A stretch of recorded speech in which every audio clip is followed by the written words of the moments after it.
The night before leaving Cleveland, I had a dream that I was Abdu'l-Baha's guest, that I sat at a long table and many others were there too, and how he walked up and down telling stories, emphasizing with his hands.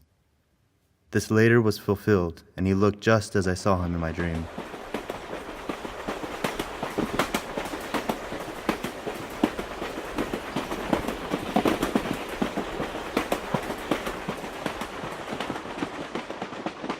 He was at Green Acre, Maine, and when I heard the rumor that he might not come west, I was immediately determined to go and see him. As my finances were low, I out of necessity hoboed my way to Green Acre. The Nickel Plate Railway was my choice, for convenience to Buffalo, New York. From Buffalo, I again rode the rails to Boston, a long ride from around midnight until 9 the next morning. The Boston and Maine Railway was the last link between Abdu'l-Baha and the outside world. So when I crawled off the top of one of its passenger trains in New Hampshire, I was exceedingly happy. A boat ride, a streetcar ride, and there I was, at the double time. I stepped onto the soil of that to be famous center, tired, dirty, and wondering, but happy.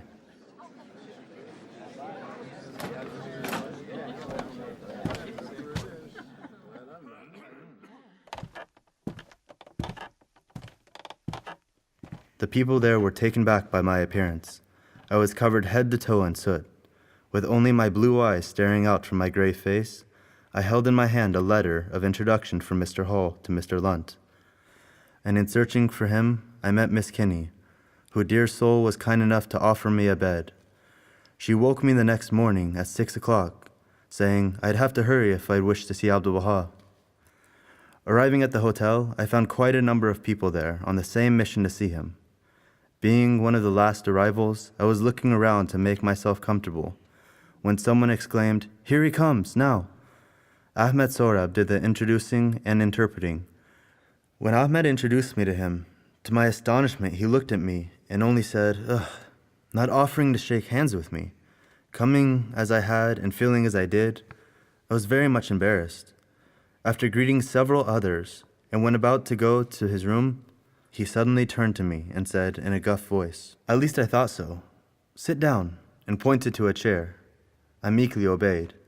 Feeling rebellious over what had happened, such a welcome after making that difficult trip, my mind was sure in a whirl. It seemed but a minute until Ahmed came down and said, "Abdu'l-Baha wishes to see Mr. Mortensen." Why, I nearly wilted. I wasn't ready. I hadn't expected to be called until the very last thing. I had to go, and it was with strange feeling in my heart and wondering what would happen next. He welcomed me with a smile and a warm hand clasp, telling me to be seated. He sitting before me, his first words were, "Welcome, welcome. You are very welcome." Then, "Are you happy?" which was repeated 3 times. I thought, why do you ask me that so many times? Of course I am happy. Didn't I tell you so the first time? He asked, "Where did you come from?" "From Minneapolis." "Do you know Mr. Hall?" "Yes," I said. He told me about the cause. Then he asked, "Did you have a pleasant journey?" Of all the questions I wished to avoid, this was the one. I dropped my gaze to the floor, and again he put the question.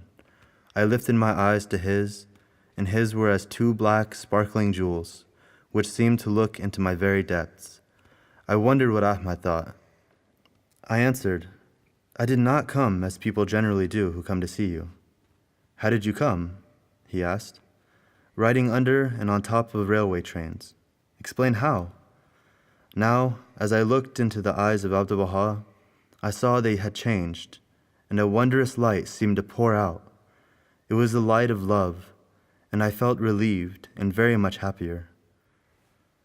I explained to him how I rode on the trains, after which he kissed both my cheeks, gave me much fruit, and kissed the dirty hat I wore, which had become soiled on my trip to see him. When he was ready to leave Green Acre, I stood nearby to say goodbye, and to my astonishment, he ordered me to get into the automobile with him. After a week with him in Massachusetts, I left for home, with never-to-be-forgotten memories of a wonderful event, the meeting of God's covenant.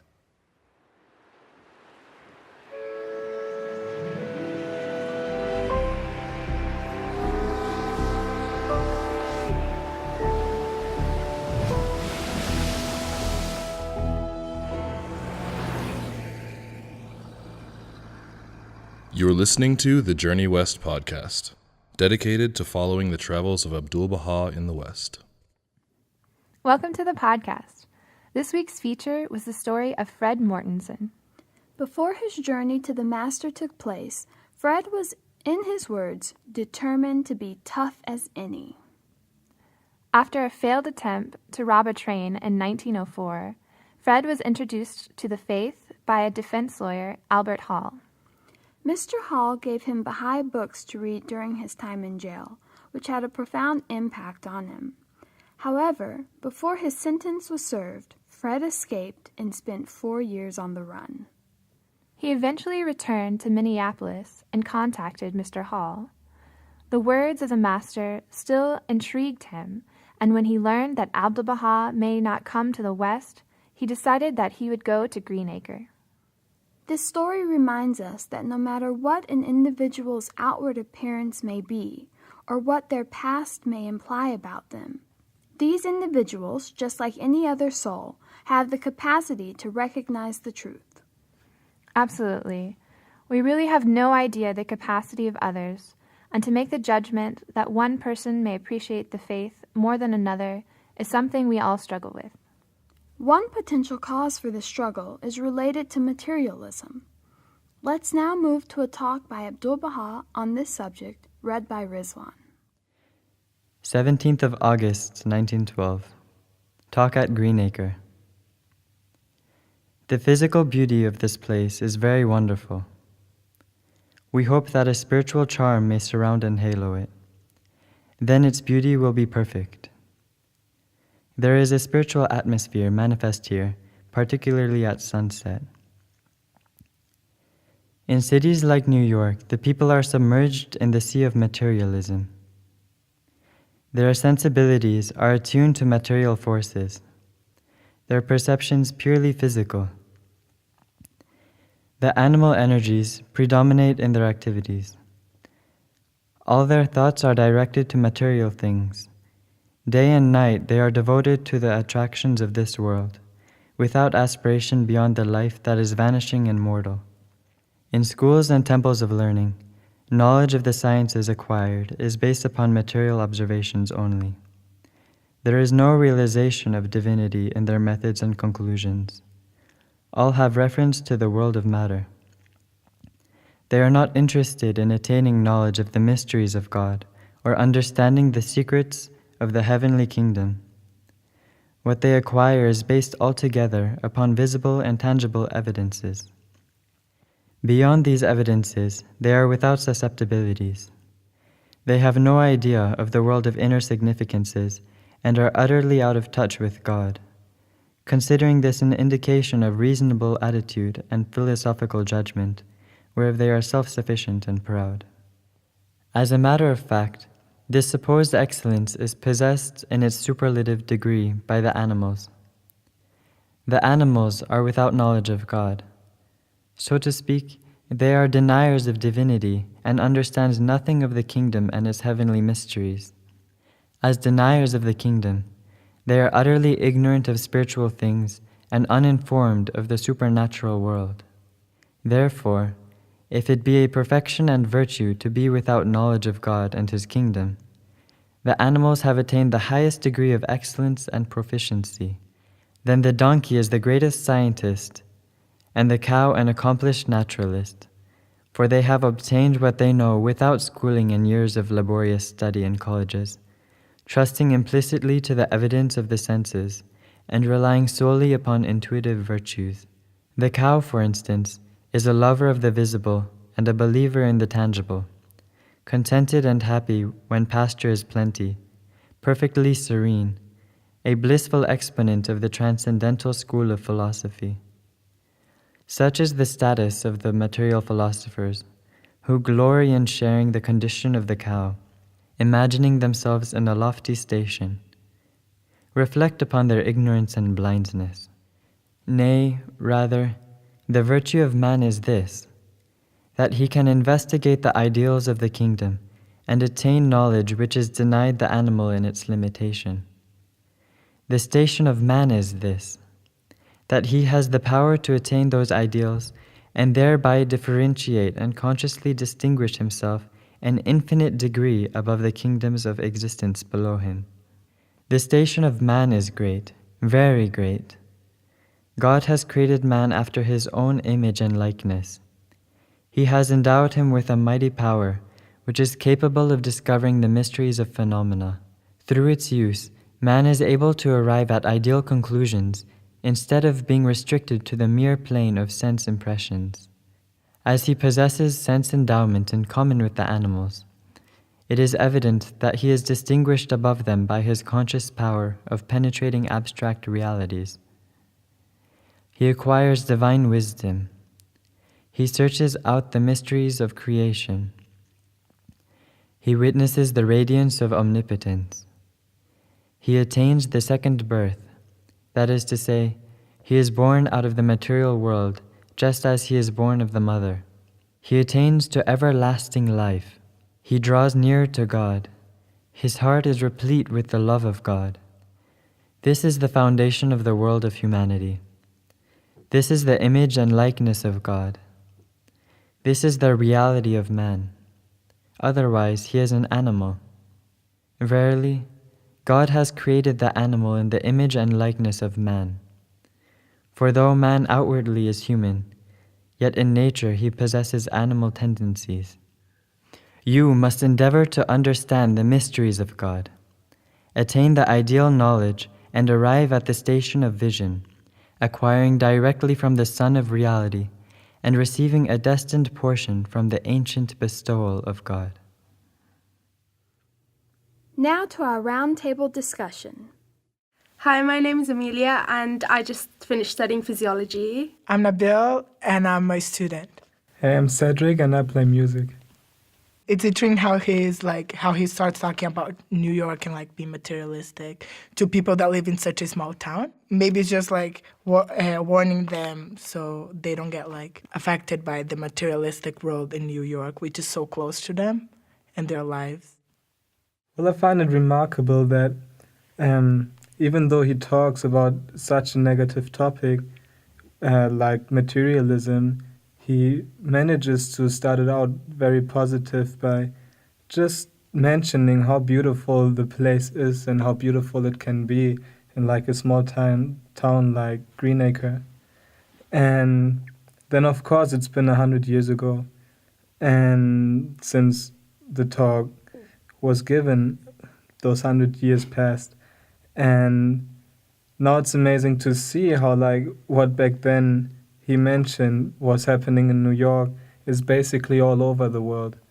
And even this virus of materialism reached every single small village in the West that I know of. And yeah, that's pretty amazing to see now. That just shows how important it is that we work even stronger than before to acknowledge those mysteries of God and to understand them so we can get away from that again. I also think how interesting he mentioned about education and materialism. How today, 100 years ago, he was mentioned that at schools and colleges, people would always go to attend thinking on their future and what they would what would they attain with education. So they would never think about gaining knowledge about certain subject, but they would always think in their future, okay, maybe with this I'm gonna make money, I'm gonna be famous. And it's important, even nowadays, people sometimes they choose their own courses in universities or colleges thinking in their own benefit for the future and not for the betterment of the world. Yeah, I agree. I mean, in the sense that God has created us in his own image, so surely we must think outside the box and not think solely about ourselves and our own selfish desires, but to think that there is something more profound as well. And it goes hand in hand, really, as in we have the physical aspect of things, but we also have a higher nature which we have to attain to. It is also interesting how he uses the picture of the cow and the donkey in this talk in connection with knowledge or the worldly subjects being separated from spirituality. And we've seen it in the world before, that when people were without knowing God, when people didn't turn unto God at all, that they would do the most animalistic things, that they would be worse than any animal in the world, that they would kill each other, torture each other and stuff. And I mean, that's one very drastic way to put it, but I mean, on the other hand, it's just the same thing, only on a different basis. And it has just an equal negative impact on the world, only that it's not maybe as painful in a physical sense or as obvious in a physical sense. And he also mentioned that the cow, like, it's easier to get happy and content. But being a materialistic person, the person never reached the happiness state of life. The person always wants more and more. And they're never happy with what they have. They always want, like I mentioned before, like they always want more and they never reach the state of happiness. And he compares that state of happiness with the cow. So Do you think that they have a reasonable attitude and philosophical judgment, these people that only look at the materialism side of things? And they become very proud, as Abdu'l-Baha puts it. So maybe this is one thing to think about. Why are they so proud, even though they are very insufficient in what they have and they always try and aim for more? Like that we should just basically raise our consciousness up and not like live the life of animals anymore, and that we have the power of investigating those knowledge. This knowledge, yeah. So I suppose we Yes, could say that we have the capacity, so even though we have our animalistic Yeah. nature, but we also have the capacity to go beyond this and explore something which animals cannot explore, and that is to see what the sort of there's a reality above just the materialistic reality that we have, and that's that may be one way to put it. Getting an attitude of service towards humanity, then those materialistic thoughts and all the problems that come with it will vanish naturally. I also find really interesting this line that he comments about. He says, he acquires divine wisdom. He searches out of the mysteries of creation. He witnesses the radiance of omnipotence. He attains the second birth. This is to say, he is born out of the material world, just as he is born of the mother. He attains to everlasting life. He draws nearer to God. His heart is replete with the love of God. At times in my life when I am unhappy, it's normally because I really kind of like drift away from the spiritual aspect of my life. And the second birth could like be a picture for like that there's always a new start, or there's always a second chance that we kind of like find back to what is really important in this life and kind of like get back to happiness. And maybe at one point we don't need those second births anymore and are just happy ever after, But like there's always the chance. And also when he mentions like his heart is replete with the love of God.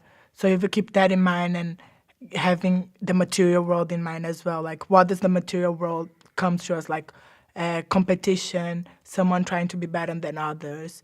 And if we do everything with the love of God, if we always keep the love of God in our hearts, we wouldn't think like a materialistic person thinks. Brings a lot forth the idea of how like that egotism in how that egotism in material development for ourselves kind of like cuts off, like stops our progress or slows it down. Because like if we would achieve knowledge with the thought of service, if we would acquire knowledge to share it, to bring humanity forth in its being, but then the progress would be way faster than if we do it for money and we hold information back just so others wouldn't know it and stuff like that. This is true. From my background of working a lot with scientists, you see that in this day and age, there is a lot of this secrecy going on almost.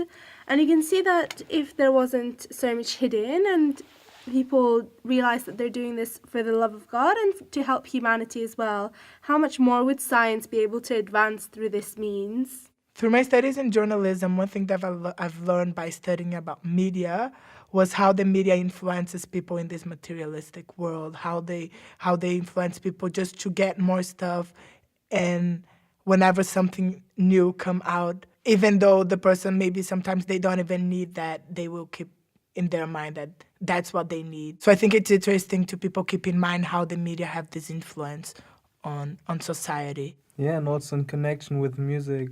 It's just the same thing, like how everything that is kind of like bringing in a lot of money for those materialistic concerns in this world, it's like all music with no content, or only content that the cow would please, you know? Like there's no deep meaning to it anymore.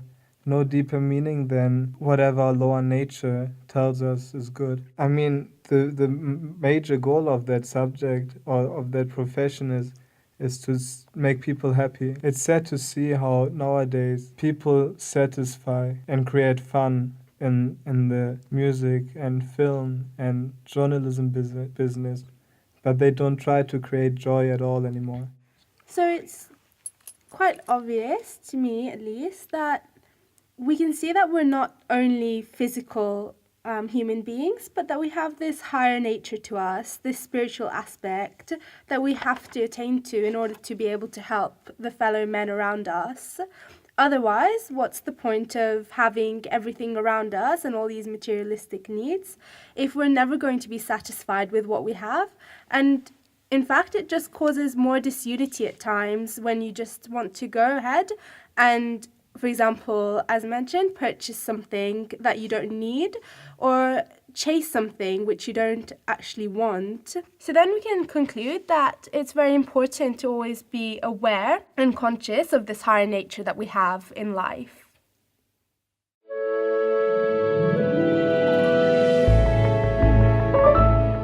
That's it for our podcast this week. If you'd like more information about Abdu'l-Baha's travels in the West, visit our site www.thejourneywest.org. You can also find us on Facebook and Twitter at The Journey West. Thanks, everyone. Bye!